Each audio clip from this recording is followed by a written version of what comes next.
Kalau kamu bertanya sama arwah atau memanggil arwah, yang datang bukan roh itu, bukan arwah itu roh lain.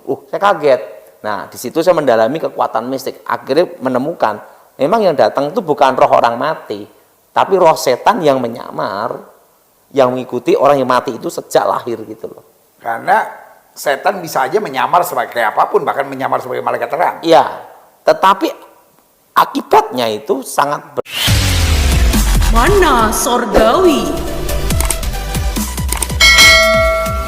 Mazmur 89. Kesetiaan Tuhan kepada Daud. Nyanyian pengajaran Etan, orang Ezrahi. Aku hendak menyanyikan kasih setia Tuhan selama-lamanya. Hendak memperkenalkan kesetiaan-Mu dengan mulutku turun-temurun. Sebab kasih setiamu dibangun untuk selama-lamanya, kesetiaan-Mu tegak seperti langit. Engkau telah berkata, telah kuikat perjanjian dengan orang pilihanku. Aku telah bersumpah kepada Daud hambaku, untuk selama-lamanya aku hendak menegakkan anak cucumu dan membangun tahtamu turun-temurun. Sebab itu langit bersyukur karena keajaiban-keajaiban-Mu, ya Tuhan, bahkan karena kesetiaan-Mu di antara jemaah orang-orang kudus. Sebab siapakah di awan-awan yang sejajar dengan Tuhan, yang sama seperti Tuhan di antara penghuni surgawi? Allah disegani dalam kalangan orang-orang kudus, dan sangat ditakuti melebihi semua yang ada di sekelilingnya. Ya Tuhan, Allah semesta alam, siapakah seperti Engkau? Engkau kuat, ya Tuhan, dan kesetiaan-Mu ada di sekelilingmu. Engkaulah yang memerintah kecongkakan laut. Pada waktu naik gelombang-gelombangnya, Engkau juga yang meredakannya. Engkaulah yang meremukkan Rahab seperti orang terbunuh. Dengan lengan-Mu yang kuat, Engkau telah mencerai-beraikan musuh-Mu. Punyamulah langit, punyamulah juga bumi. Dunia serta isinya, Engkaulah yang mendasarkannya. Utara dan selatan, Engkaulah yang menciptakannya. Tabor dan Hermon bersorak-sorai karena nama-Mu. Punyamulah lengan yang perkasa, kuat tangan-Mu, dan tinggi tangan kanan-Mu. Keadilan dan hukum adalah tumpuan tahta-Mu. Kasih dan kesetiaan berjalan di depan-Mu. Berbahagialah bangsa yang tahu bersorak-sorai, ya Tuhan, mereka hidup dalam cahaya wajah-Mu. Karena nama-Mu mereka bersorak-sorak sepanjang hari, dan karena keadilan-Mu mereka bermegah. Sebab Engkaulah kemuliaan kekuatan mereka, dan karena Engkau berkenan, tanduk kami meninggi. Sebab perisai kita kepunyaan Tuhan, dan Raja kita kepunyaan yang kudus Israel. Pernah Engkau berbicara dalam penglihatan kepada orang-orang yang Kau kasihi. Katamu, telah Kutaruh mahkota di atas kepala seorang pahlawan, telah Kutinggikan seorang pilihan dari antara bangsa itu. Aku telah mendapat Daud hambaku, aku telah mengurapinya dengan minyak-Ku yang kudus. Maka tanganku tetap dengan dia, bahkan lenganku meneguhkan dia. Musuh tidak akan menyergapnya, dan orang curang tidak akan menindasnya. Aku akan menghancurkan lawannya dari hadapannya, dan orang-orang yang membencinya akan Kubunuh. Kesetiaanku dan kasih-Ku menyertai dia, dan oleh karena nama-Ku, tanduknya akan meninggi. Aku akan membuat tangannya menguasai laut, dan tangan kanannya menguasai sungai-sungai. Dia pun akan berseru kepadaku, Bapakku, Engkau, Allahku dan gunung batu keselamatanku. Aku pun juga akan mengangkat dia menjadi anak sulung, menjadi yang maha tinggi di antara raja-raja bumi. Aku akan memelihara kasih setiaku bagi dia untuk selama-lamanya, dan perjanjianku teguh bagi dia. Aku menjamin akan adanya anak cucunya sampai selama-lamanya, dan tahtanya seumur langit.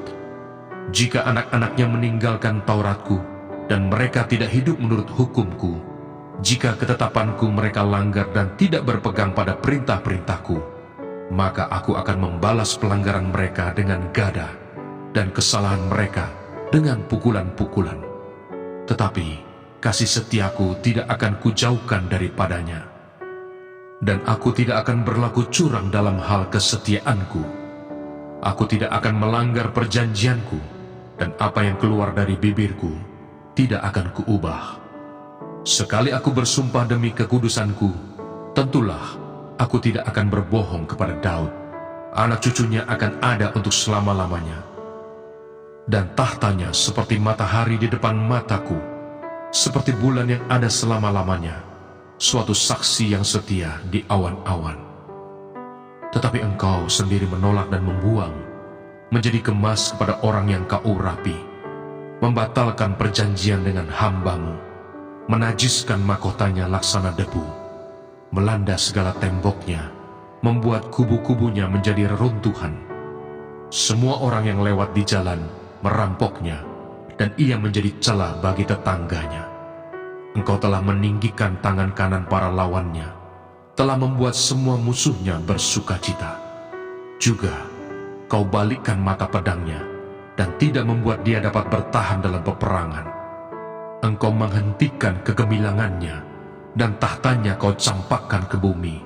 Kau pendekkan masa mudanya, kau selubungi dia dengan malu.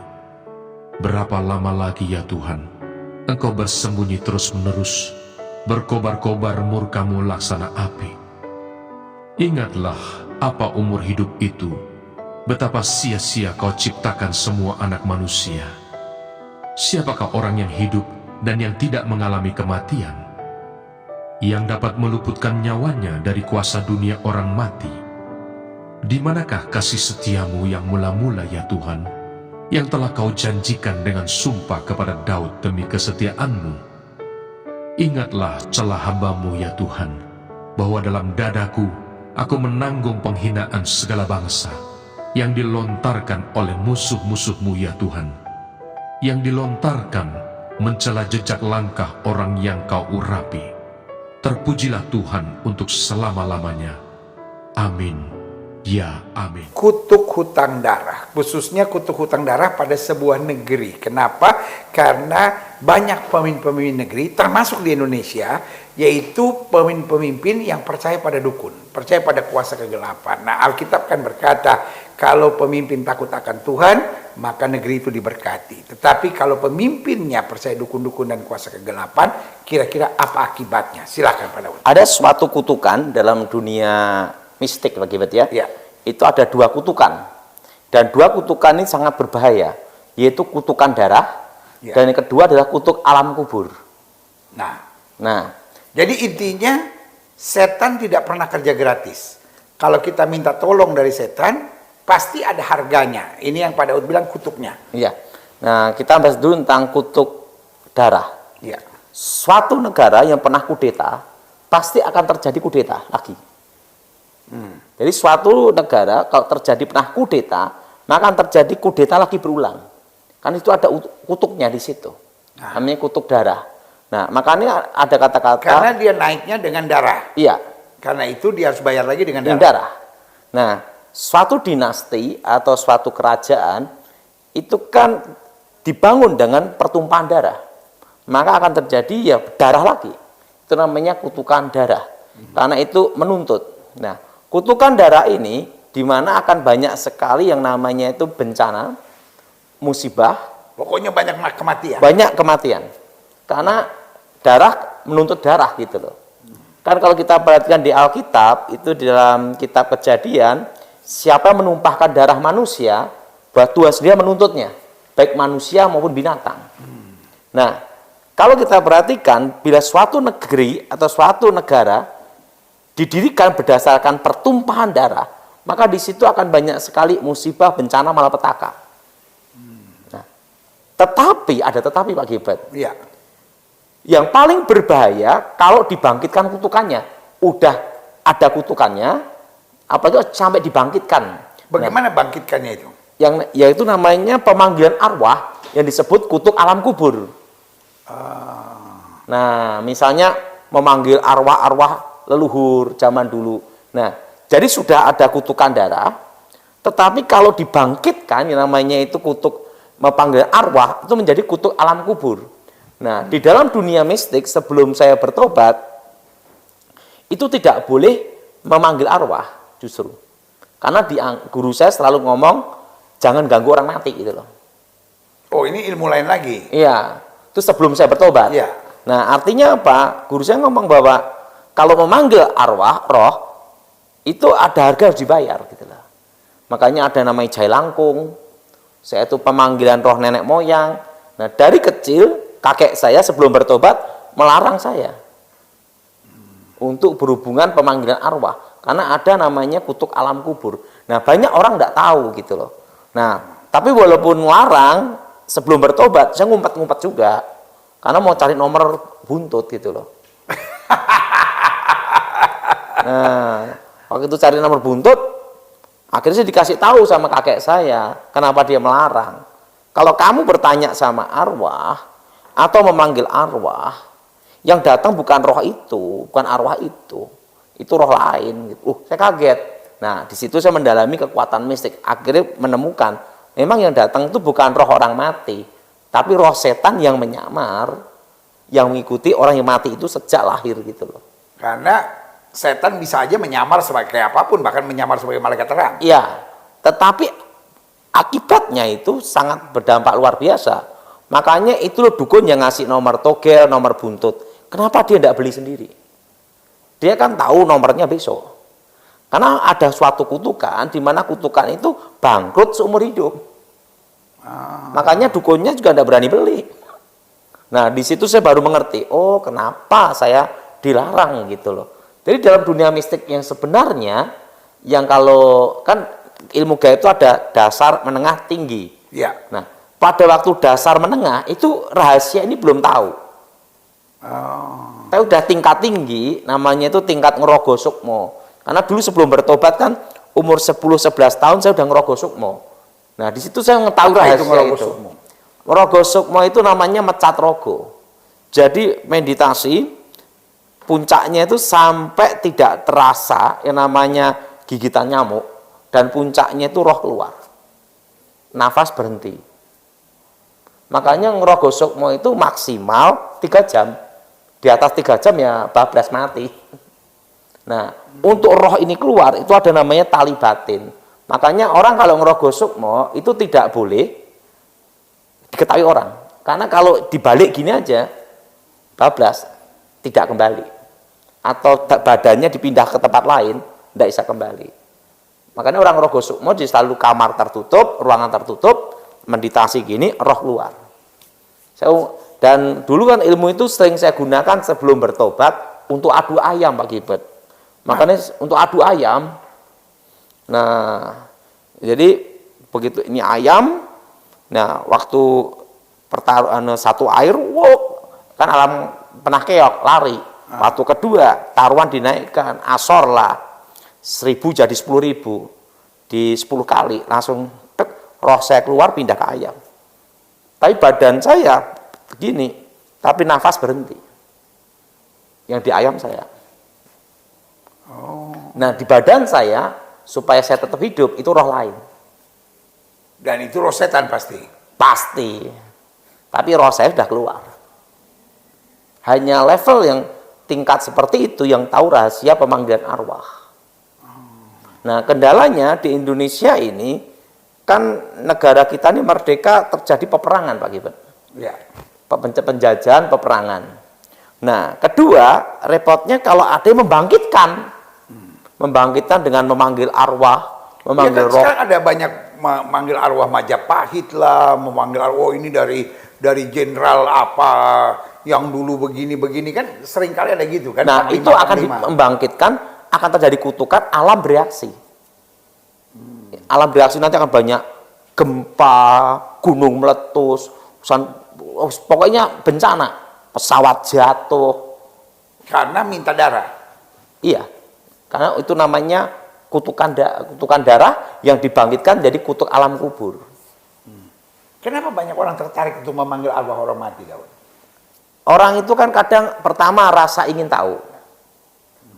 Kedua, dianggap orang mati itu, terutama orang yang sakti atau suci, dianggap bisa menjadi pengantara antara Allah dan manusia antara dewa dan manusia. Makanya ada orang sembahyang di kuburan, Pak Gilbert. Supaya doa-doanya diantarkan kepada Yang Maha Kuasa. Dan kita sebagai orang Kristen tidak direkomendasikan untuk doa di kuburan. Bukannya rekomendasi, dilarang. Dilarang. Dilarang, dan kedua kurang kerjaan. Doain orang mati kan tidak ada gunanya, Pak Gilbert. Apalagi minta tolong sama orang mati. Supaya diantarkan doanya. Jadi tujuan orang datang ke kuburan itu kalau di ilmu gaib sebelum saya bertobat ke tempat orang sakti atau orang yang dianggap suci, itu supaya doa-doanya itu rohnya ini mengantarkan doanya ke Yang Maha Kuasa. Tapi kalau kita tahu sebelum bertobat ya, kalau udah level tingkat ketiga itu namanya ilmu, namanya itu mati rogo, mati roso. Nah itu kita tahu rahasia itu. Tidak mungkin roh arwah orang mati itu nyampe ke Yang Maha Kuasa, dia juga tidak nyampe. Kan kalau orang yang mati dalam Tuhan ada di Firdaus, yang tidak dalam Tuhan kan ada di dunia orang mati. Nah kan tidak ada komunikasi antara orang hidup dan orang mati. Gimana nganterin doa gitu loh. Iya. Nah itu pemahaman yang salah. Yang ketiga, dipercaya bahwa arwah orang mati itu bisa tahu masa lalu dan masa akan datang. Makanya roh peramal itu selalu pakai pemanggilan arwah gitu loh. Makanya kutuk alam kubur ini berlaku di Indonesia karena ada pemanggilan arwah itu, termasuk ramal-ramalan itu berkaitan dengan kutuk alam kubur. Nanti bencana demi bencana terus itu. Tapi ada banyak orang berkata nggak apa-apa manggil arwah, kan Saul juga manggil arwahnya Samuel gitu. Jadi ada beberapa orang mungkin dapat arwahnya pendeta, ngerasa oh ini dia lagi bicara sama saya lewat mimpi. Dan bahkan sekarang mungkin ada banyak orang-orang yang begitu, Tuhan biar hamba Tuhan ini yang udah mati, dia dulu guru saya, dia dulu yang saya hormati, biar dia bicara sama saya, dia tuntun saya. Bagaimana itu? Banyak orang yang salah pemahaman tentang ayat ini. Itu bukan roh Samuel. Pertama, dalam konteks pemanggilan arwah, suatu roh yang dipanggil datang, itu tingkat roh itu di bawah yang pemanggil. Nah, sekarang gini, presiden lebih tinggi daripada menteri. Presiden panggil menteri, menteri datang. Iya. Tapi menteri panggil presiden, besok dipecat. Kurang ajar gitu loh. Merintah-merintah presiden. Iya betul. Nah, pertama, roh ini dipanggil oleh perempuan di Endor. Waktu dipanggil, artinya pangkatnya lebih rendah. Jadi pangkatnya perempuan di Endor sama roh itu lebih tinggi roh yang di dalam perempuan di Endor. Nabi sama dukun pangkatnya tinggi mana, Pak Gilbert? Nabi. Iya betul. Nah, yang kedua, dalam pemanggilan arwah, roh Samuel dipanggil, itu bukan roh Samuel. Saul sendiri tidak lihat, yang lihat kan dukun. Semua pemanggilan arwah yang lihat dukunnya, Pak Gilbert. Di dalam dunia perdukunan tidak ada hal yang baru. Semua lagu lama, kasetnya baru. Oh, dia punya covernya aja yang baru ini. Iya, tapi lagunya lama semua. Nah, tidak ada ilmu baru lah. Yang ketiga, kalau kita perhatikan roh ini, Saul sendiri tidak lihat, muncul dari dalam tanah. Nah, sesuatu yang ilahi itu datang dari atas. Iya betul. Yaitu siapa? Contohnya Elia dan Musa. Waktu Tuhan Yesus dimuliakan. Iya. Nah, tapi roh ini kan datang dari dalam tanah munculnya. Itu roh genderuwo kan, Pak Gilbert. Yang keempat, ya ini penting Pak Gilbert, bahwa nubuatnya tidak terjadi. Roh ini berkata, Saul, engkau bersama keluargamu, anak-anakmu bersamaku besok mati. Kenyataannya cucunya Saul, Isi-Boset, lolos. Iya. Bahkan ada anak kandungnya Saul yang lolos, istrinya Daud, namanya Mikal. Iya. Dan ada juga Mephiboset. Ya. Ada Isi-Boset yang lolos juga. Anak dan cucunya Saul. Nah, jadi nubuatnya tidak terjadi, Pak Gilbert. Kan dikatakan arti besok keluarganya itu mati semua. Tapi kenyataannya dari berapa keluarga Saul lolos. Berarti nubuatnya tidak terjadi. Dan itu jelas pasti bukan Samuel. 100% bukan. Dan yang Itu adalah kelima, kuasa setan, kuasa iya, iya. Yang kelima, buahnya kok orang tahu. Buahnya Saul bunuh diri, kehancuran Saul. Karena salah satu kutukan pemanggilan arwah adalah kehancuran keluarga, kehancuran kerajaannya. Makanya kita ini berdoa untuk negara kita Indonesia untuk mematahkan kutuk alam kubur.